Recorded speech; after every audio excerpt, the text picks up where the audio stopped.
Good afternoon, everybody, and thank you for joining today's update on COVID-19 in North Carolina. As of today, we have 285,661 cases, 2,859 new cases reported since yesterday, 1,193 people in the hospital, and sadly, 4,548 people who have died. We're thinking of everyone who's lost a loved one from this virus and praying for those fighting for their lives. The election on Tuesday, of course, has been a focus for many this week, but our work battling COVID-19 continues without pause. This virus is still with us, and nothing has diminished our resolve to prevent the spread. Today, Dr. Mandy Cohen, our Secretary of the Department of Health and Human Services, will present an update on our state's key data trends. And as she'll explain, our numbers remain high. And though we aren't seeing a huge spike or hospital overload right now, we need to get these numbers down. We know how. The 3 W's: wear a mask, wash your hands, wait 6 feet apart. These tools worked over the summer to lower our numbers, and they can work again now if we're vigilant. We'll need that vigilance as we enter the fall and winter months. Right now, I'd like to ask Dr. Cohen to present the data for today. Dr. Cohen.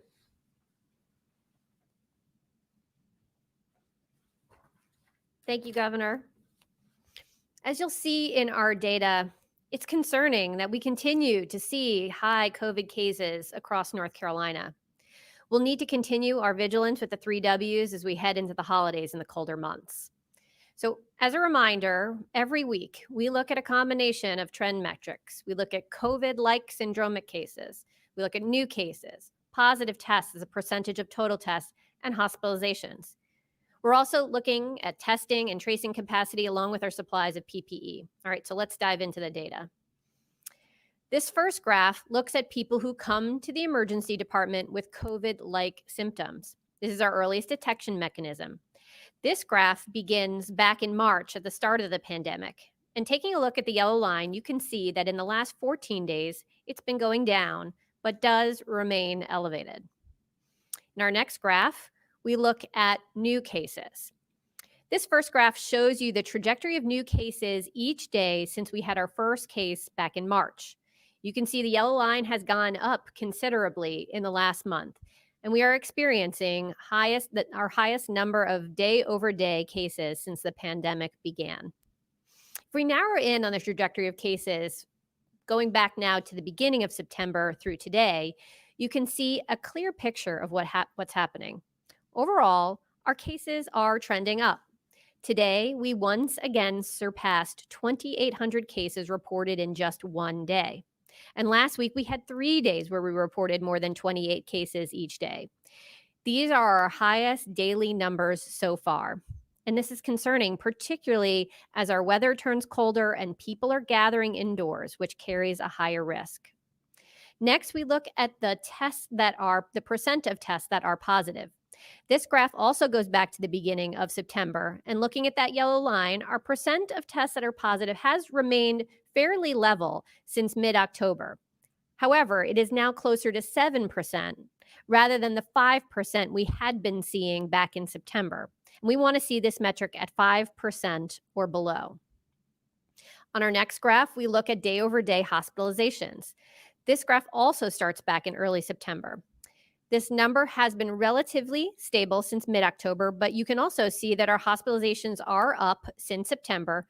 And overall, we're too high as we head into the winter months when hospitals have stretched capacity even in non-COVID years due to flu and other viruses that are circulating in the winter.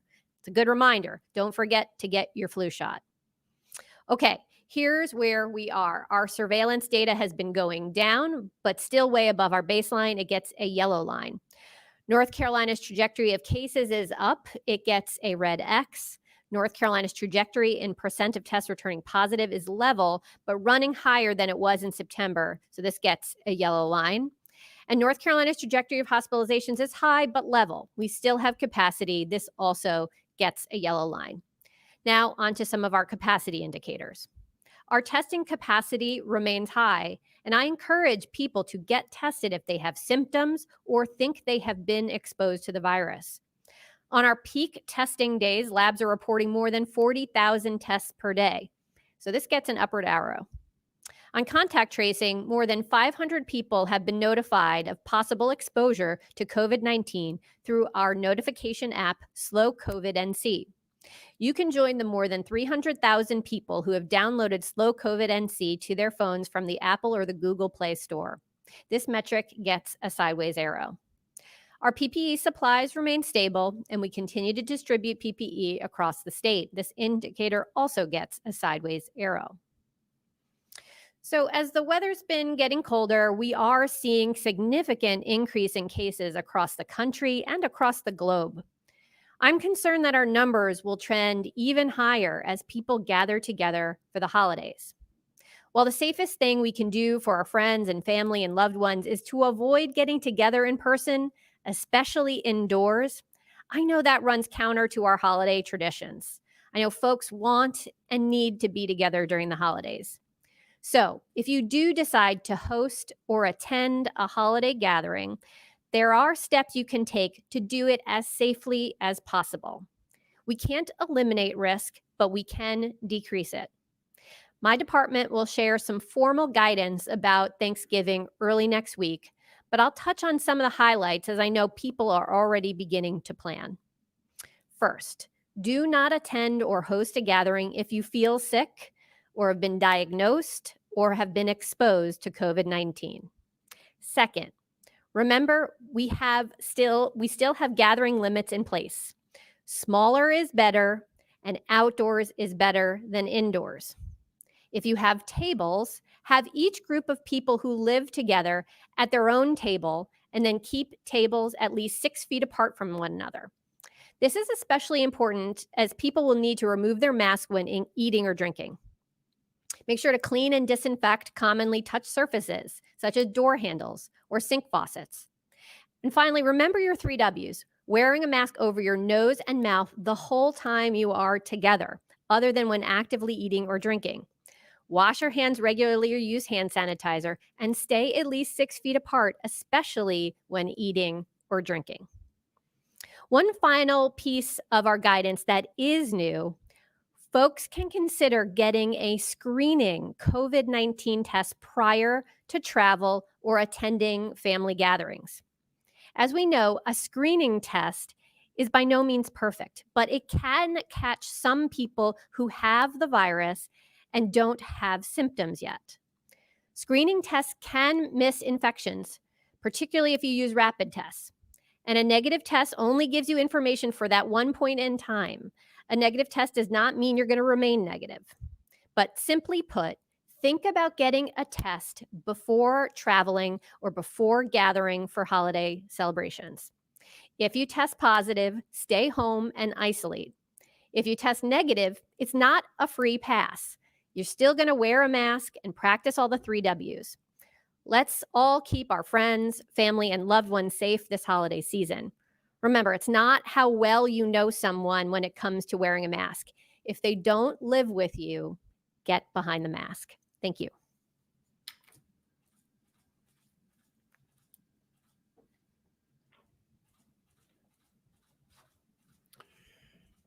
Thanks, Dr. Cohen, for your continued good work and for that picture of where we stand today. On a national level, this week our country hit a grim benchmark of 100,000 cases in one day. So it's clear that this problem is widespread and everybody in our state needs to take COVID-19 seriously. I know that it's difficult and tiring after months of having to be careful, but don't let frustration and fatigue cloud your judgment when it comes to staying safe and protecting your loved ones. With Thanksgiving and other holidays fast approaching, many families are considering how they can celebrate safely. Dr. Cohen has just given a preview of safety tips, and her department will release more specific guidance earlier next week. For my family, we're going to have ours with just our immediate family. Thanksgiving is a time for gratitude, and it should be a time for safety too. Many of us will be changing what our celebrations look like this year. And for those who choose to gather with small groups of loved ones, we want it to happen as safely as possible. Remember, even before Thanksgiving, even as long as you're with your friends that you don't live with or family that you don't live with, it's important to wear a mask. Your mask should not just be for the grocery store or the office. It's a simple, low cost, and effective precaution we should take to protect others in case we have COVID and don't know it. Taking care of each other is a hallmark of what it means to be a North Carolinian. And as we continue battling this virus, let's get this pandemic behind us much more quickly and show that we care about each other by getting behind the mask. Also with me today is Emergency Management Director Mike Sprayberry. We have Monica McGee and Karen Magoon, who are our sign language interpreters. And behind the scenes, Jackie and Jasmine Mativier are our Spanish language interpreters. Thank you for joining us today. And if we've got some media on the line, I understand. So if you can give the name of your organization and your name, and we'll take the first question. Our first question is from Kate Martin, Carolina Public Press. Good afternoon. This is Kate Martin with Carolina Public Press. Thank you for taking my call. I'm wondering, regardless of who the president is after the votes are counted, what sorts of resources is North Carolina hoping to get from the federal government in the coming weeks and months? And if I could get Mr. Sprayberry's answer on this as well, I would appreciate it. Thank you. You know, the House passed the HEROES Act, which had significant help for states all across the country, helping us with our public schools. You know, our number one priority is getting our children back in schools, and we know that it's more expensive in order to make sure we do that safely and that they need additional help. So we need help for our schools. We need help for small businesses, and we're going to push very hard for additional help for our small businesses. We know we need continued help on testing and personal protective equipment. We're concerned that they have narrowed the federal reimbursement for who we can use personal protective equipment for. So we're concerned about that. We know that our cities and counties and state government needs a boost. And in the HEROES Act, it provides help for that. We know that our nursing homes and our hospitals and our medical system needs continued help. We know that our community colleges and universities need help in order to keep people safe. It is a long list, and I do believe that HEROES Act has a lot of what we were looking for, and that we had communicated our long list of needs to people in Washington. And we know that that is going to be negotiated. It's disappointing that it hadn't been negotiated before now, but we're hoping that getting this election past us, we really need to focus on the future and trying to work together as much as we can. And we hope that we can get significantly more resources from the feds. And Mike, I'll let you address that. So Mike says that I've answered it. He says I've given a comprehensive enough list. So next question, please. Our next question is from Maureen O'Boyle, WBTV.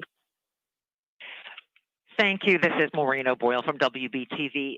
Governor Cooper, are you at all considering moving back from where we are right now, paused in phase 3, when you see these numbers going up? And as Dr. Cohen pointed out, we continue to see these spikes in numbers over 2,800 for several days now. Well, we've said many times that we certainly don't want to, but that we are going to let the data guide our decisions. And I know that the department continues to gain information on a daily basis about what's happening in other states, about what their research is showing them on the things that we can do to slow the spread of the virus. So I know that they are looking at a lot of that now, and over the weekend, we'll have an announcement on what the next steps are for when the current order expires soon.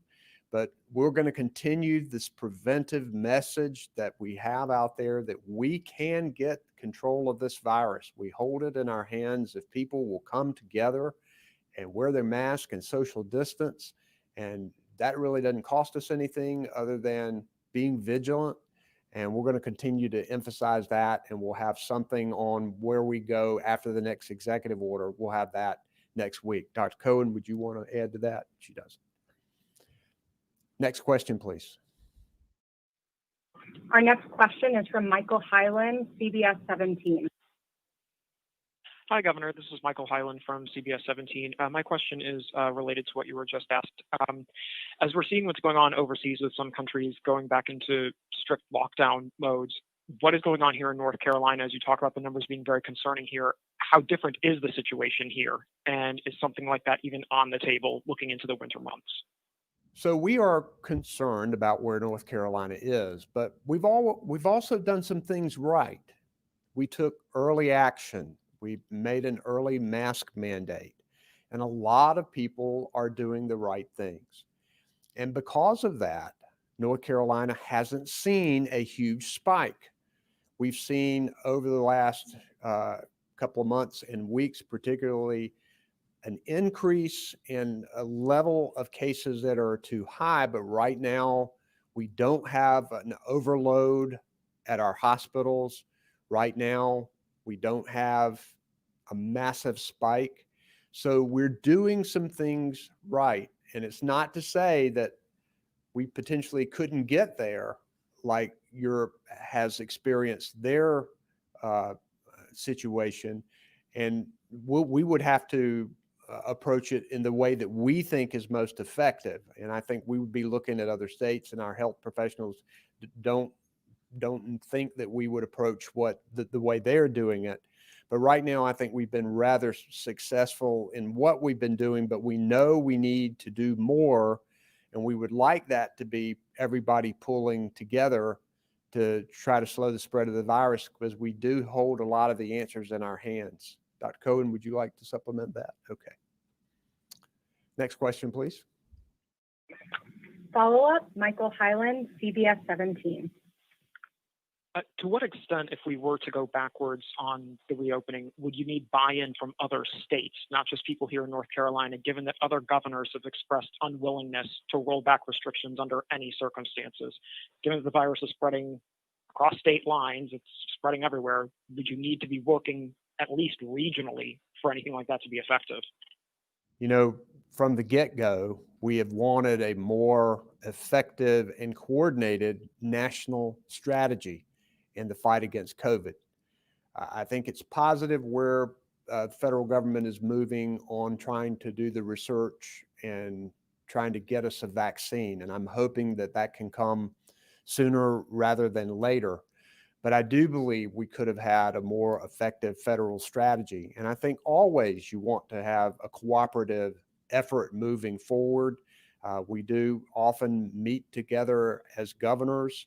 And I'm hoping that in the coming days, particularly if the fall and winter gets bad, that we can have more cooperative and coordinated effort, both from the federal level and among states. I have joined a coalition, a bipartisan coalition of other states to help leverage our buying power and also to coordinate strategies on COVID-19. And that has proven to be a positive thing that we've done, but it would be better if we could have a strong, coordinated national strategy that takes this seriously. And we'll see what happens in the coming days to see if that can occur. Next question, please.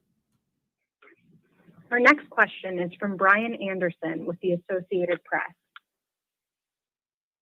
Hi, Governor. Brian Anderson here with the EAP. I'll have a follow-up for you, but just quick housekeeping. Dan Forrest said he tried to call you multiple times on Tuesday to concede, but couldn't get through, and I'm just curious, have you talked to him since or had any conversation? And also, Democrats were hoping for a blue wave on Tuesday, and it clearly didn't get it. Republicans will maintain control of both the State House and the State Senate. Will Medicaid expansion continue to be a red line for you with any future budget? That's a lot of questions, Brian, but first, yes, I did talk to Lieutenant Governor Forrest about 30 minutes after he had called. I was getting ready to walk up on stage when he was trying. I did not have my phone with me, but we had a good conversation. We wished each other well and our families well. It was a very positive conversation, and I commend him for his public service and being willing to get into the fray. Secondly, of course, I won. Democratic Council of State members won. There was an increase in the number of Democrats in the state Senate. There is a lot of status quo, but I do think that my election, and by the margin, it shows that people do want us to close this healthcare coverage gap, particularly in the middle of a pandemic when so many people don't have access to affordable healthcare. And I want us to try and find new strategies to work together to move forward. I mean, we all got elected, and the people of North Carolina expect us to do our jobs and to work together to try to find a way forward. And I look forward to doing that. Next question. Follow-up, Brian Anderson, The Associated Press. Hey, Governor, thanks for bearing with me there. I appreciate it. How do you feel about the chances of Joe Biden and Cal Cunningham here in North Carolina? And when was the last time you spoke with either of them? I haven't spoken with either one of them in a while. And, I know as much as the people do. I know our State Board of Elections is working hard to make sure that the results reflect what the people have done and that every legal vote is counted. And we'll await the results just like everybody else to see what happens. Next question, please. Our next question is from Robin Kennedy, Fox 46. Hi, Governor and Dr. Cohen. Just wanted to check with you guys and ask if you guys have been able to tie any COVID-19 cases to any Halloween events across the state and or political rallies recently. Thank you. I'll let Dr. Cohen address that question. Hi, Robin. I'd have to go back to the team and see if there were any specific Halloween related cases that we have found through our contact tracing efforts. We're only just not that far away from Halloween, so maybe a bit of time before we understand that. There have been in coverage in the press already of a number of cases linked to various political rallies. Some where folks were positive and known to be at a rally, and they've publicized that to make sure that folks who were at that event can go and get tested. So we do continue to encourage folks who have been to gatherings where folks are not wearing masks to get tested. So if you think you may have been exposed at any sort of gathering, whether it's political or not, we encourage you to get testing. There's more than 600 sites, many free testing events all across the state. Testing is very important to make sure you know if you could have been exposed if you do have COVID. Again, COVID is something where you could have it for many days and not be showing any symptoms. And the issue is then you could be spreading it to other people. So if you've been to one of those events, please do go get tested. Thank you. Thanks. Next question, please. Follow-up, Robin Kennedy, Fox 46. Hi, my next question is about schools and Charlotte-Mecklenburg schools, one of the larger districts, definitely the largest in our area, went back this week for K through 5 students. And just wanted to ask Dr. Cohen's opinion as far as cases go in a school. If, say, there were just a couple cases, 1 to 2, Dr. Cohen, do you recommend closing down the school in a situation like that where there are just a couple of cases at a school? Hi, Robin. Thanks for the question. And we really do need to tailor each situation to the school. So what we encourage folks, if there is a positive case, to have folks reach out to their local health department. Now, for our public schools, we have protocols for the schools to go through for having students return, including having screenings, wearing masks, being socially distant, cohorting the students. So that way, if you have just 1 or 2 cases, it can be isolated and not need to close down the whole school. So there are definitely situations where you could see a case or 2 and not need to close the school. There are other situations where if they don't know the extent of the exposure, the local folks on the ground, depending on the situation, may make a different decision. So that's why we say have the schools work closely with your local health department. Local health department can always reach back to the state. We're happy to consult and help and have our teams make sure we're doing what's best to protect our teachers and our students and our communities. Thanks. Next question, please. Our final question today comes from Rose Hoban, North Carolina Health News. Hi, Governor. Hi, Secretary Cohen. Thanks for taking my question. There was an analysis that was published in the Times, now it's about 6 weeks ago. They're looking at the number of replication cycles in PCR testing. And some experts are saying that perhaps these it amplifies the virus too much and you'd be picking up cases that would not be contagious. And so North Carolina was cited as being one of the states that does a number of replication cycles. Has this new thinking altered the way that you folks are doing cases, and have you done some rethinking around this? Hi, Rose. It's Mandy. I'll answer that one. So as we've answered in prior, we follow the manufacturer's guidance on how to run these tests. There's some very specific guidance on how our labs are meant to use these tests and to follow the protocols that were approved by the FDA in us using those tests. So that's what we do. We do and use the manufacturer's guidance. What I would say is testing is an important tool for us to understand who has COVID right now and who does not. What's hard about COVID, as I've been mentioning, is that folks can have COVID and not know it and not have any symptoms. So we use tests to identify folks who may have COVID and not know it, as well as if you have symptoms to identify that it is COVID specifically. So we are going to continue to use those tests that we use as the manufacturer has told us to use them. And we will continue to use tests as an important tool to make sure we can slow the spread of this virus. Thanks. Oh, great. Rose, did you have a follow-up? Follow-up from Rose Hoban, North Carolina Health News. Thank you for taking a follow-up. This is on a slightly different tack. Both you and the governor have expressed your desire to see the pandemic become less politicized. What's your plan going forward to depoliticize this?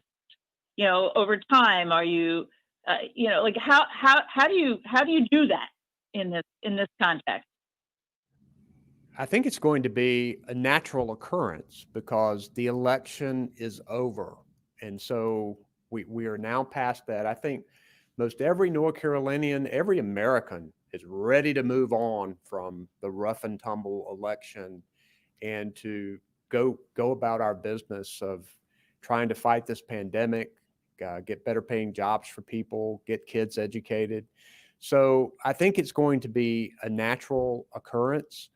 We believe that since it won't be part of campaigns anymore, that more people will look at this holistically and will try to come together to slow the spread of the virus. Because I do believe that our economy and slowing the spread of this virus is tied together.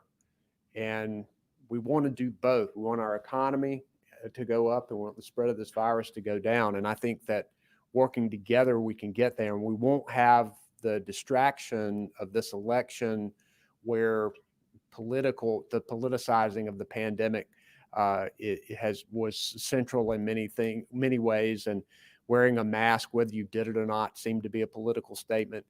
Now we don't have to worry about that. And hopefully we can move forward with science and facts and making sure that we're protecting the health and safety of North Carolinians. Thank you guys for joining us today, and we'll be back with you at least next week. Thank you.